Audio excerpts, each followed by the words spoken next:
السلام علیکم۔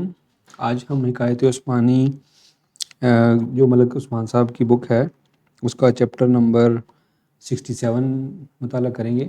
تو چلیں پہلے اس کا متن پڑھ لیتے ہیں۔ اس کا عنوان ہے توا۔ کچن میں آٹا گوندنے والی پرات نے ایک توے کی طرف حقارت سے دیکھا کہ کیا کالے کلوٹے ہو، تم نے تو سارے کچن کا حسن خراب کر رکھا ہے، مجھے دیکھو کیسی حسین و جمیل ہوں۔ یہ سن کر توے نے کہا کہ میرے اس دامن پر جس کو روزگار ہستی نے بوسیدہ کر دیا، میرا حسن تلاش نہ کرو، بلکہ میرا حسن اس گھر کے اس نوجوان کے سرخ گالوں میں دیکھو جو میری تپتی ہوئی جان کے اوپر پکنے والی روٹی کھا کر جوان ہوئے ہیں۔ واہ، ملک صاحب کی امیجنیشن بڑی اچھی ہے۔ حقیقی اشارہ، حقیقی رہنما اور پیشوا اپنی دنیا کو آنے والی نسلوں کو پروان چڑھانے کے لیے قربان کر دیتے ہیں۔ ایسے میں دنیا دار لوگ اپنی ناسمجھی کی بنیاد پر ان کو تنقید کا نشانہ بناتے ہیں۔ اب اس کا جو گرافک ہے وہ دیکھ لیتے ہیں۔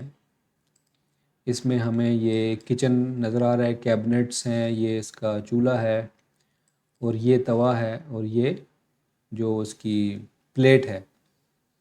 تو اس کا دونوں کا جو مکالمہ ہے وہ ملک صاحب نے بیان کیا ہے۔ تو چلیں ابھی اس کے اوپر تھوڑی بات کر لیتے ہیں۔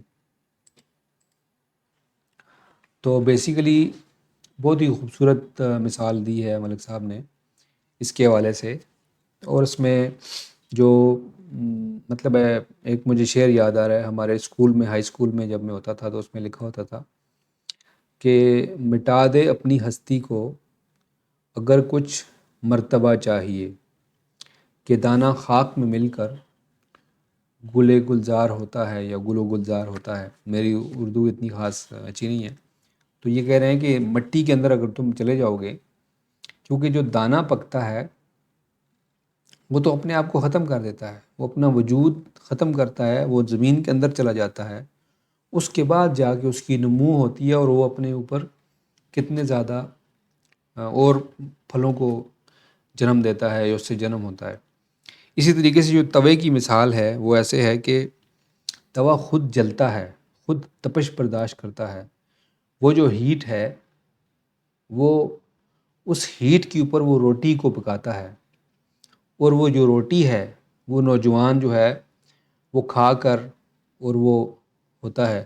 اب توا جو ہے یہ سیلف لیس ہے، اور جو اس کے اندر جو انہوں نے مورل بتایا ہے اسٹوری کا وہ یہ ہے کہ جو انسان اپنا اس زندگی میں، جب اس زندگی میں پیدا ہونے سے لے کر مرنے تک اس وقفے کے دوران جو بندہ اپنے ارد گرد اپنی موجودگی سے اپنے ارد گرد کے ماحول کو خوبصورت بنائے، اور خوبصورت بنانے کے لیے ایفرٹ کرنی پڑتی ہے، اور ایفرٹ سے ایک تو ہوتا ہے نا کہ انسان اپنے لیے جیتا ہے، مطلب اپنے لیے سب کچھ تیار کرتا ہے، لیکن یہ جو زندگی کا ڈیزائن ہے یہ بڑا فریجائل سا ڈیزائن ہے، اس میں ہمیں بہت کم موقع ملتا ہے۔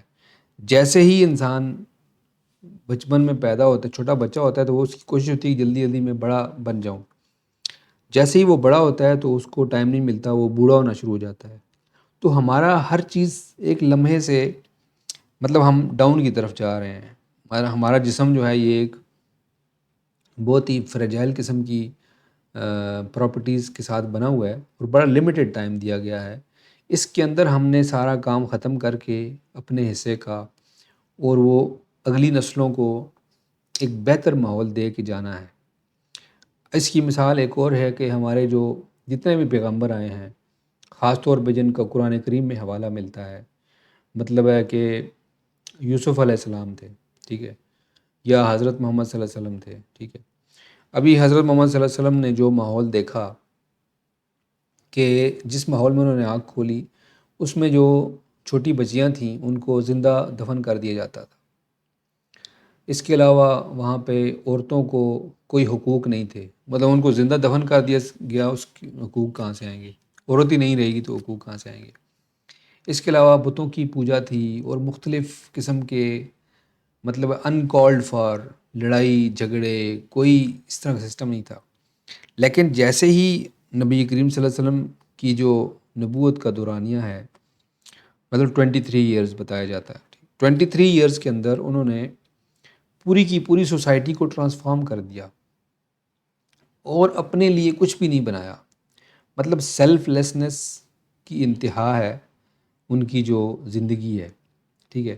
ساری زندگی انہوں نے کمپرومائزز کیے، اسٹیبلش کی چیزیں، اپنے کمپرومائزز مینس کہ اپنی ذات کے حوالے سے کمپرومائزز کیے، اپنے سکون کے حوالے سے، پرنسپلز پہ یا اللہ تعالیٰ کی توحید پہ یا سسٹم اسٹیبلش کرنے پہ وہ کمپرومائز نہیں کیے۔ مطلب اگر ان کے پاس کوئی کیس آیا کہ اس عورت کے ہاتھ کاٹ دیں یا اس عورت کے ہاتھ نہ کاٹیں، اس نے چوری کی ہے کیونکہ یہ قریش کے خاندان سے ہے، تو وہاں پہ انہوں نے کچھ کمپرومائز نہیں کیا۔ لیکن باقی جگہوں میں انہوں نے کمپرومائز کیے، کافی زیادہ لینینسی دکھائی، کیونکہ رحم جو ہوتا ہے رحمان و رحیم ہونا یا رحمت للعالمین ہونا، وہ ایک ٹائٹل ہے جو اللہ تعالیٰ نے خود ان کو دیا ہے۔ تو جس طرح توا جو ہے وہ اپنے آپ کو جلا کے دوسروں کو، اپنی آپ کو ہیٹ برداشت کر کے دوسروں کے لیے وہ پکی پکائی ایک چیز دیتا ہے، اسی طریقے سے جو اچھا انسان ہوتا ہے وہ بھی اپنی دنیا کو اپنے اوپر مشکل سہ کر، اپنے اوپر مشکل برداشت کر کے دوسروں کو آسانی دے کے جاتا ہے۔ اس کی زندگی جو ہے جب وہ اینڈ ہوتی ہے تو دوسروں کے لیے زندگی اس نے آسان بنائی ہوتی ہے، وہ ساری مشکلات کا اکیلے مقابلہ کر لیتا ہے یا اس کا ایک تہیہ کرتا ہے۔ تو یہ ایک بڑا خوبصورت ملک صاحب کی آبزرویشن ہے کہ جس کے اندر انہوں نے توا، اس کے اوپر جو روٹی پک رہی ہے اور جو نوجوان جس کو کھا رہا ہے، اس نوجوان کو احساس بھی نہیں ہوگا کہ یہ توا جو ہے اس کی وجہ سے میں روٹی کھا رہا ہوں، اگر توا نہیں ہوگا تو میں جوانی کیسے ہوگی؟ تو اسی طریقے سے جو یہ دنیا ہے ہمارے جسم کو برقرار رکھنے کے لیے کتنی چیزیں قربانیاں دے رہی ہوتی ہیں۔ مطلب جب ہم کھانا کھاتے ہیں، کبھی ہم سوچیں کہ یہ جو دانہ میں کھا رہا ہوں، یہ جو کھانا کھا رہا ہوں، روٹی ہے، چاول ہے یا سلاد ہے یا کوئی بھی چیز ہے، سیب ہے، کوئی فروٹ ہے، اس فروٹ کو یہاں تک پکانے کے لیے کتنی فورسز لگی ہیں کائنات کی، سورج لگا ہے، پھر آکسیجن لگی ہے اور اس طرح کی فورسز لگی ہیں کہ جو کہ بہت ہی انمول ہیں۔ مطلب سورج ہے، سورج کی روشنی، ہم تو سورج نہیں بنا سکتے، ٹھیک ہے، اور اسی طرح جو باقی چیزیں، آکسیجن، پچھلے دنوں جب کورونا آیا تھا تو انڈیا کے اندر ایک آکسیجن کا جو سلنڈر تھا اس کی قیمت کتنے لاکھوں میں چلی گئی تھی، ٹھیک ہے۔ تو تب جا کے احساس ہوا کہ ہم جو فری میں سانس لے رہے ہیں تو کتنی قیمتی چیز ہے یہ۔ تو بعض اوقات کسی چیز کی قیمت کا احساس ہونے کے لیے اس کا نہ ہونا بڑا ضروری ہے۔ مطلب جب لوڈ شیڈنگ ہوگی تب آپ کو بجلی کی اہمیت کا احساس ہوگا، جب گرمی ہوگی تو تب آپ کو معتدل موسم کے ہونے کا احساس ہوگا۔ تو زندگی جو ہے یہ ایک کانٹراسٹ کے اوپر بیس کرتی ہے اور ہمارا ذہن جو ہے کانٹراسٹ سے چیزوں کو کمپیئر کرتا ہے، ٹھیک ہے۔ جب ہم کسی کو کہتے ہیں کہ یہ بندہ اتنی ایج کا ہے تو اس ایج کے حساب سے ہم نے چھوٹی ایج دیکھ کے کمپیئر کرنا ہوتا ہے۔ کوئی بندہ اتنا طاقتور ہے یا اتنا امیر ہے، اس کی عمارت کو میئر کرنے کے لیے ہمیں کچھ غریب ڈھونڈنا ہوگا تاکہ ہم میئر کر سکیں۔ تو ہمارا دماغ جو ہے یہ میئرمنٹ، کنٹراسٹ میں چیزوں کو دیکھتا ہے، اور اسی وجہ سے اللہ تعالیٰ نے کنٹراسٹ بنائے ہوئے ہیں تاکہ ہم ان کو اپریشیٹ کریں، چیزوں کو ڈفرینشیٹ کریں۔ دن ہے، رات ہے، مطلب بہت زیادہ چیزیں کنٹراسٹ میں بنی ہوئی ہیں، ٹھیک ہے۔ زمین ہے، آسمان ہے، اس طرح کی چیزیں، زندگی، موت، بہت زیادہ چیزیں ہیں، ٹھیک ہے۔ تقریباً ہر چیز ہی جوڑے میں بنی ہوئی ہے، ٹھیک ہے۔ بلکہ یہ قرآن پاک کی کوئی آیت بھی ہے کہ ہم نے ہر چیز کے جوڑے بنائے ہیں، لیکن جاگنا ہے، نیند ہے، ٹھیک ہے، ایوری تھنگ از ہیونگ، یہ دنیا ہے، اور مطلب فزکس، میٹا فزکس، اس طرح کی چیزیں۔ تو بہرحال یہ 10 منٹ کی ڈیوریشن ہو گئی ہے، تو میرا خیال ہے کہ میں نے جو میری سمجھ ہے اس کے حساب سے میں نے اس کو ایکسپلین کر دیا ہے۔ انشاءاللہ جو نیکسٹ ہمارا ٹاپک ہوگا اس میں پھر نئی ویڈیو بنائیں گے اس وقت تک کے لیے ہم اللہ تعالیٰ سے دعا کرتے ہیں کہ ہمیں بھی جو جسم دیا گیا ہے، ہمارے ریسورسز دیے گئے ہیں، ہم اس کے اندر رہ کے بھرپور طریقے سے اس دنیا کو بہتر بنانے کی کوشش کریں، تاکہ ہم جیسی ہمیں ملی تھی اس سے بہتر دنیا اگلی نسلوں کو دے کے چلے جائیں۔ تو اللہ تعالیٰ سے دعا ہے کہ ہمیں اس میں کامیابی عطا فرمائے۔ آمین۔ السلام علیکم ورحمۃ اللہ وبرکاتہ۔